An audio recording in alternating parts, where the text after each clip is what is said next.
Hello everyone, আজকের আমার এই ব্লগে তোমাদের সবাইকে স্বাগত। নিশ্চয়ই তোমরা সবাই ভালো আছো। অনেকদিন পর আবার পোস্ট করছি। দেখো আজকের ওয়েদারটা কেমন।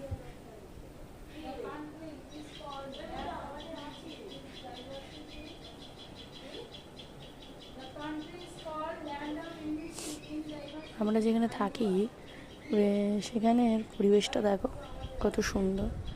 শীতকালে আরও সুন্দর লাগে। এখন যদিও ফ্ল্যাট হয়ে যাচ্ছে ম্যাক্সিমাম, তবু কিছু কিছু পোর্শন আছে, দেখতে খুবই ভালো লাগে। দেখো আজকে সকাল থেকে ঝিরিঝিরি বৃষ্টি পড়ছে।